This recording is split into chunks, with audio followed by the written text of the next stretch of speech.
So today we're going to wrap up our study of the properties of liquids and solids.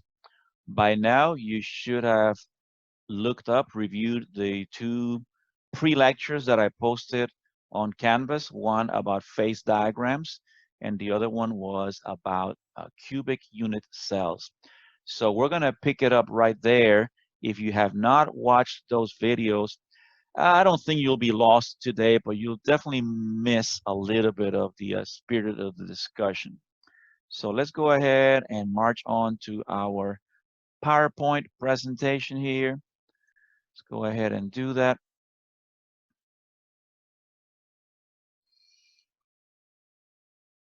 This is sort of where we landed if you have watched that video about cubic unit cells.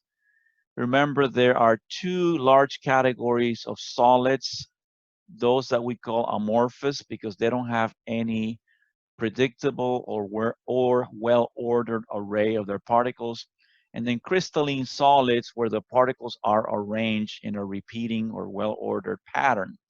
For those that are crystalline, we can sometimes narrow down the pattern to essentially a repeat in three-dimensional space of a single unit that we call the unit cell. The video that you see in that presentation that I pre-recorded shows you that there are three very common types of unit cells that are called the cubic unit cells. And one of them, the simple cubic cell, is arranged with particles at the corners of a cube so that you have essentially the equivalent of one atom per unit cell. In the body-centered cubic, you add a particle in the middle of the cubic unit cell, and so you end up with the equivalent of 2 atoms per unit cell. In the face-centered cubic cell, which has a much higher packing efficiency, you have particles at the corners of the cube and particles on the faces of the cube. Remember that the particles are shared with adjoining cubic unit cells. So if we count the portion of those particles that are contained within any one cubic unit cell, for the face-centered cubic arrangement, we have a total of 4 atoms per unit cell. In other words, a larger volume of the unit cell is actually occupied by matter, not by empty space. Because these are cubes, we can perform all kinds of calculations on them, and you are not responsible for knowing these things. This is more like a geometry and trigonometry type of thing. There are, however, I would say 2 important parameters here. One of them is called A here, and it is essentially the length of the side of the cube. Because these are regular cubic cells, each side would have the same length, and we're going to be able to get some information from the techniques we're going to study today about how to find that length of that side of that cubic unit cell. As you can see here in the bottom, for each one of the different kinds of them, there is a correlation between the length of the side of the cell and the radius of the spherical pattern here.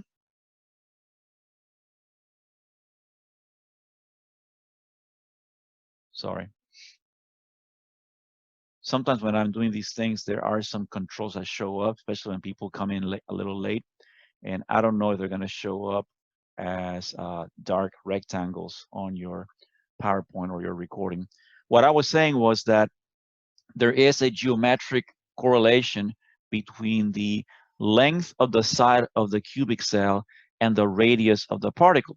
Remember that back in our unit where we studied the periodic properties of elements, one of the properties we discussed was the atomic radius.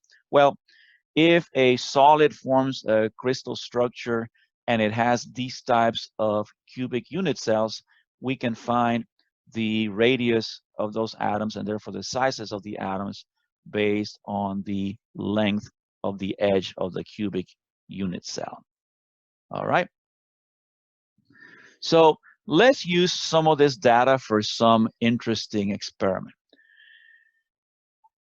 You probably did an experiment in your Chem 2 class where you were given bars or cylinders of different metals, and you had to find out what the density of that metal was.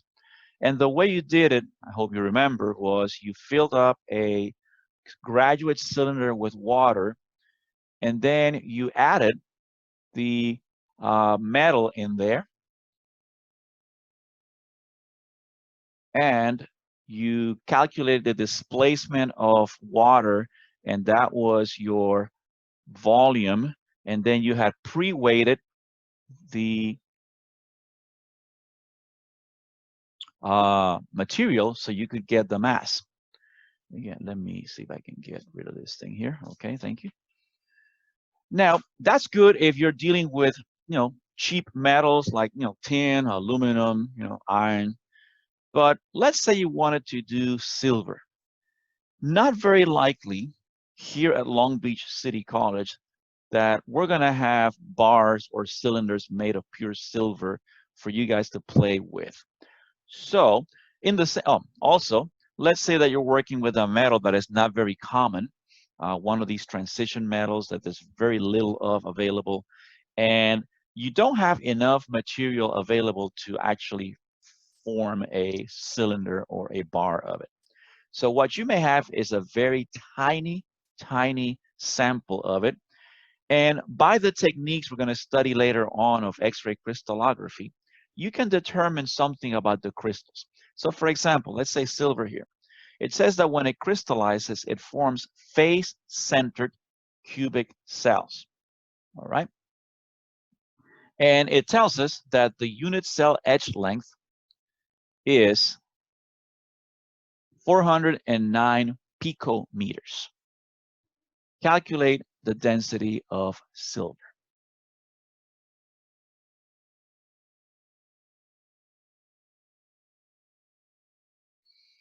Okay, so we're going to use the information obtained from cubic unit cells and what they give us here to find the density of silver. What is density? Well, density is mass divided by the volume, right? Now, the thing here is that for volume, since this is a cube, we can simply use the formula that the volume of a cube is the product of the width times the height times the depth. But since it's a cube, it's essentially the same as the cell edge length cubed. And they're telling us that it's 409 picometers. 409 picometers, if we're going to cube that, one of the things that's important is that because density is expressed in grams per cubic centimeter, we need to convert the picometers first to centimeters.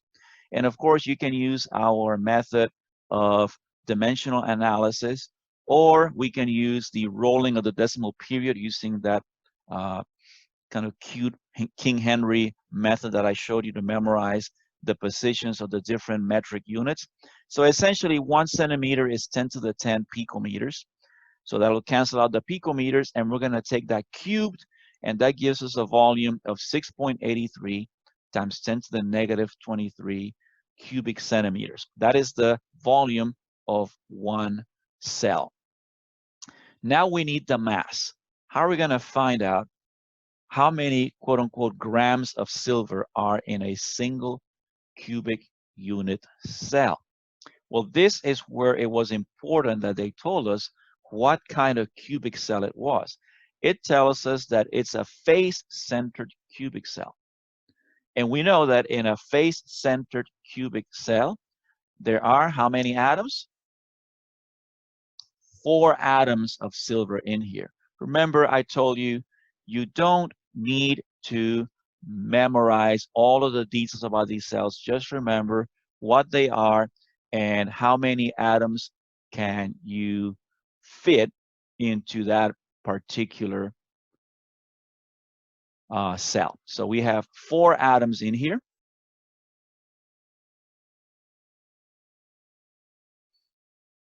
And now we have to figure out, well, what is the mass of 4 atoms of silver? It'll be a little bit of a long dimensional analysis here, but if we have 4 atoms of silver, we know the molar mass, right, from the periodic table.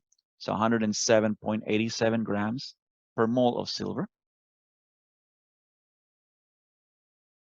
And since we want to cancel things out, we're going to use Avogadro's number here. 1 mole is Avogadro's numbers of atoms. So we can now start canceling things out. So we can cancel out the atoms of silver with the atoms in Avogadro's number. And we can cancel the moles of silver with moles of silver in the molar mass. So we are left with units of grams. And when we do that, we get 7.165 times 10 to the negative 22 grams. I essentially considered that the 4 atoms of silver is an exact count. And so I use the 4 decimals, the 4 sig figs that we had in Avogadro's number. It really is not a big deal because really what's going to drive the sig figs in this calculation ultimately is going to be the volume, which is limited by the 3 sig figs on the unit cell edge length. Okay, give you a few seconds to copy all that down, and now we're going to calculate the density, again, mass divided by the volume in grams per cubic centimeter. So we have 7.165 times 10 to the minus 22 grams divided by 6.83 times 10 to the negative 23 cubic centimeters. Put that in your calculator, and you get 10.5 grams per cubic centimeter. And that is the density of silver. If we had had a bar of silver or a cylinder of silver in the lab, we could have done it just by weighting the bar of silver and then measuring the water displacement to get the volume. And that would have been so much quicker. But like I said, sometimes we're not going to have the proper amounts of stuff. Okay, let me give you a few seconds to write that down. In the meantime, I'm going to see if I can admit some people here from the weight room. All right.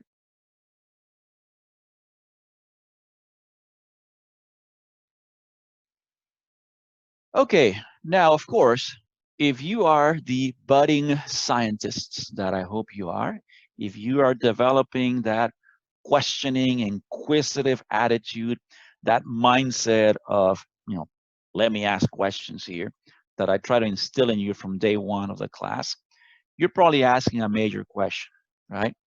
The question you would be asking is,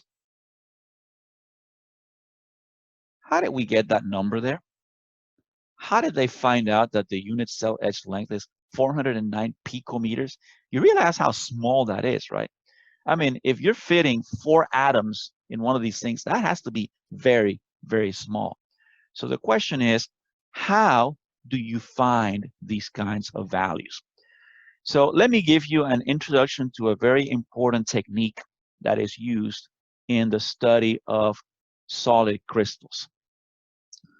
Okay, let's review this. Remember that when you have traveling light waves, as you have here on the left side of this diagram, if they encounter an opening or an obstacle that is about the same size as the wavelength of that particular light, what's going to happen is that the light waves are going to kind of bend around that opening, right? We call that diffraction. Essentially, what is happening is you're generating a new set of waves, and they're going to be traveling now in a kind of like different direction than the original ones were. Now, if we set up a double slit where you have 2 slits on the obstacle here, each of them the same width as the wavelength, what you do is you generate then 2 new sets of waves. If you now allow those 2 waves to travel across a small space until they hit a film, what's going to happen is at the point where they hit the film, 2 things could happen. One of them, you can see it on the top, destructive interference. If you look at the graph on the top right here, you can see that what's happening at that point is that the 2 waves of light are meeting out of phase.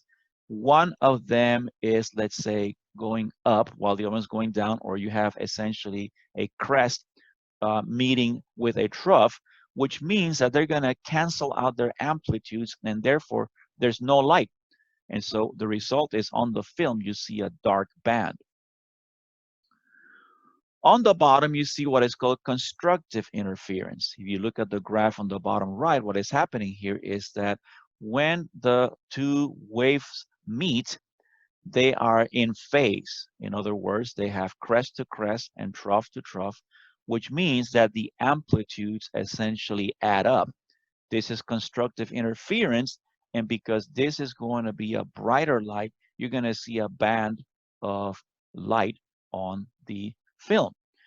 So because the waves are hitting the film at different positions, what you end up getting is an alternating pattern of bands, light and dark bands, and that's what we call a diffraction pattern. Well, that's all very good, except that when we're studying a crystal, we're not looking at a one-dimensional type of obstruction. If I throw a beam of light through a crystal, I am going to be looking at diffraction in 3 dimensions. And that is exactly what this pattern is. We start with a source of X-rays. And the reason why we use X-rays is that because, as we will see, the wavelengths of X-rays are pretty much in the range of the openings between atoms in a crystal.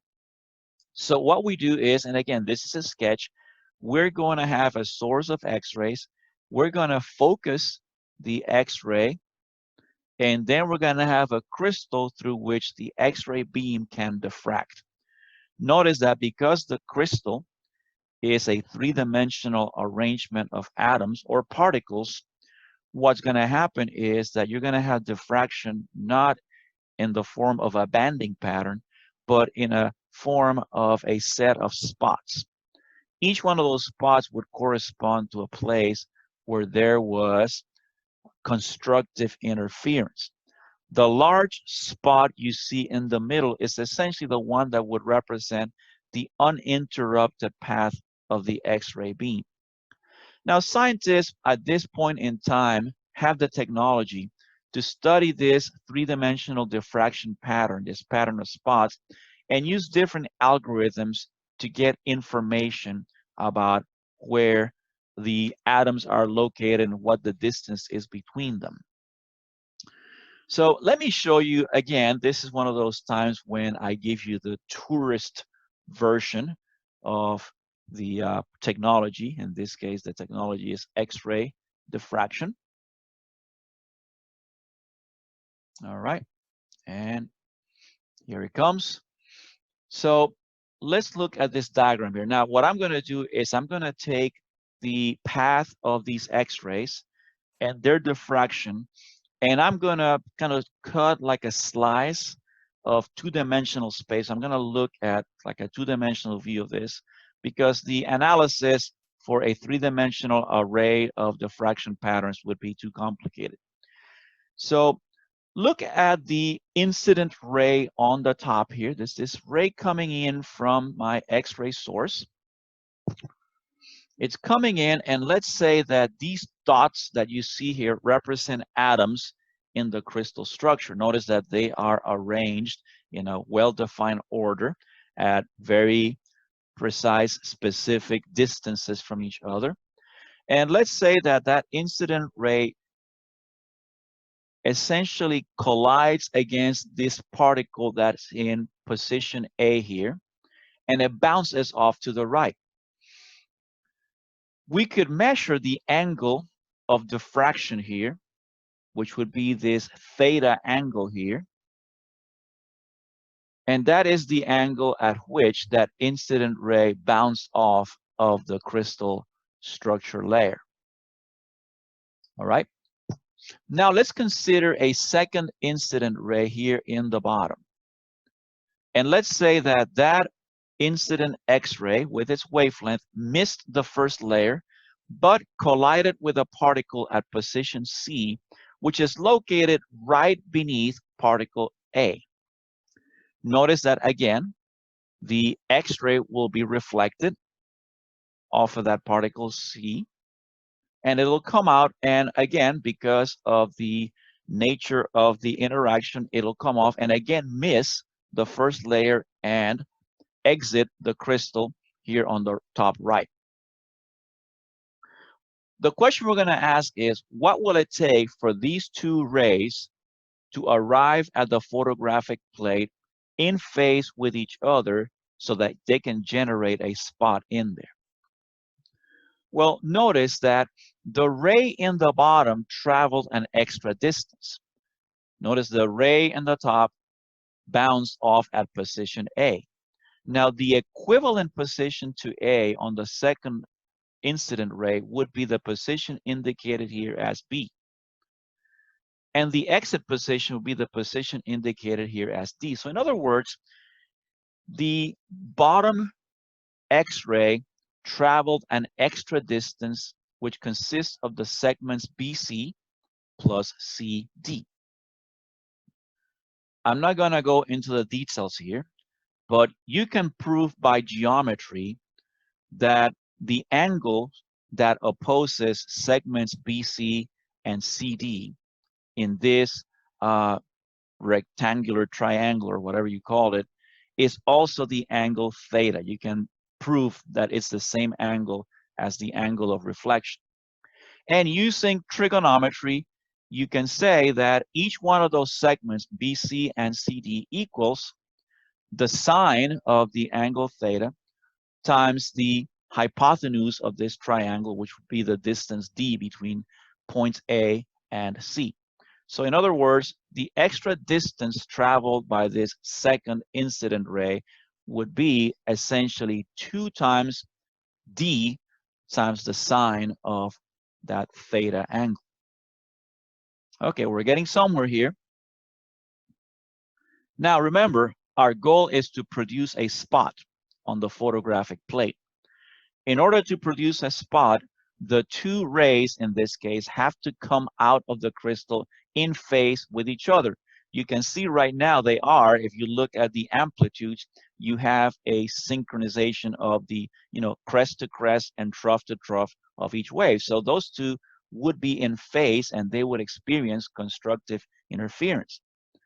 But for that to happen, notice that when the bottom ray came through point B and traversed that extra distance BC, and then bounced off and traveled that extra distance CD, in order for it to come out in phase with the top X-ray, it must have gone through a cycle of wavelengths that is a whole number.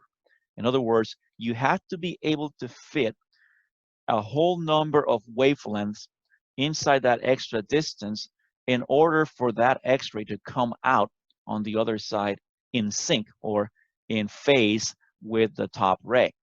So that means that that distance must be some kind of multiple of the wavelength of the X-rays. And this equation that we have here is called the Bragg equation. It was developed by a father and son team, the Braggs. So we call it the Bragg equation. All right.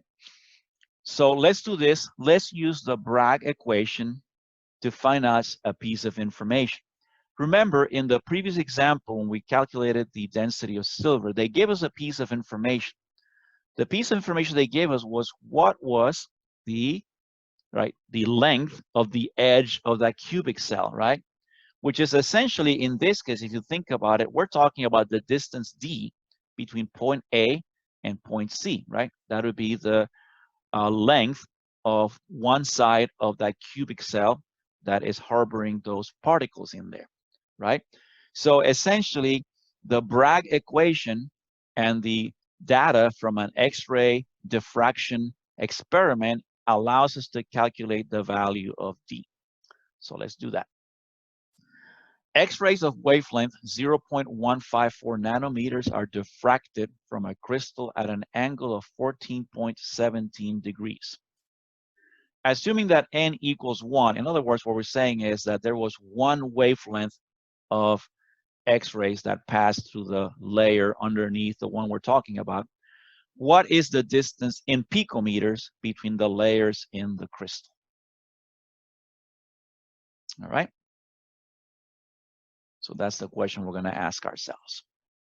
Let's write out some of the data that we need here.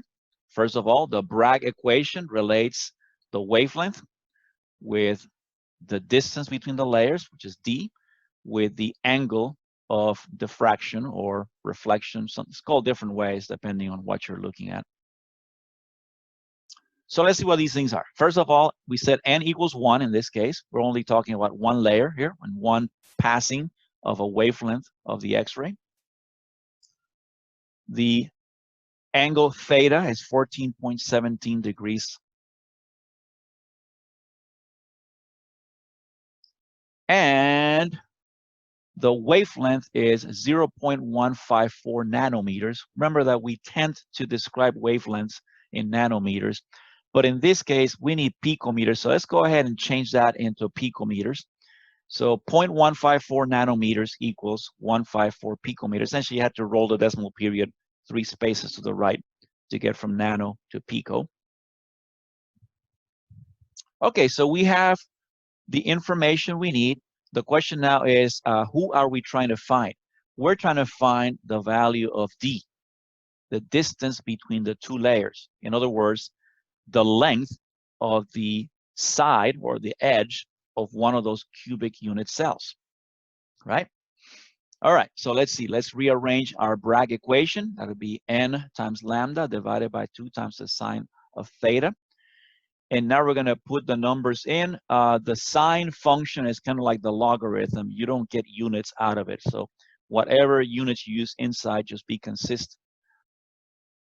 So we have on top 1 times 154 picometers. And on the bottom, we have 2 times the sine of 14.17. Let me give you a major warning here. When you put 14.17 in your calculator, make sure that you have set up your calculator to work in degrees, not in radians. In other words, not in multiples of pi. Because if you don't pre-arrange that, what's going to happen is most of the time your calculator is going to read 14.17 as if it were radians, right? Multiples of pi, as opposed to degrees. And you're going to get a very weird number here. Okay, so make sure that you're careful about that. If you don't know how to do that in your calculator, you can convert degrees to radians, right? The conversion is 180 degrees equals pi radians, and you can use that to turn it into a conversion factor. Okay, so I set up my calculator to read 14.17 as degrees. So it calculates the sine. I'm going to do this operation, and I'm going to get 315 picometers. Maybe 314, depends on how you round it in the end. So I have right now 315. It's okay if it's off by 1 or 2 picometers. As you can tell, that's a very, very, very, very small distance. So this is essentially the separation that exists between atoms in whatever this crystal is in their crystal structure. It's a very small number, but as you can see, these distances are in picometers, which again comes back to explaining why we were using X-rays in the first place, because X-rays have wavelengths in the hundreds of picometers realm or range, and that's why it works for diffraction analysis. So this is how you obtain this kind of value. Since this is the length of the edge of that cubic unit cell, we could go back now and use it in some geometry to calculate what is the radius of the particles in this crystal, if they are all the same size, because it could be an ionic compound where you have different kinds of ions in here, but if they're all the same size, you can calculate their radius and use it to build that table that we did a few units ago when we studied the periodic trends in the sizes of atoms. All right, so that's how you do it. Let me leave this a few more seconds. We're going to take a 10-minute break. All right, and when we come back, we're going to do a very interesting exercise here, which actually might not have made it to your slideshow. So we will work our way through an interesting problem where we're going to use X-ray crystallography to find the value of Avogadro's number. All right,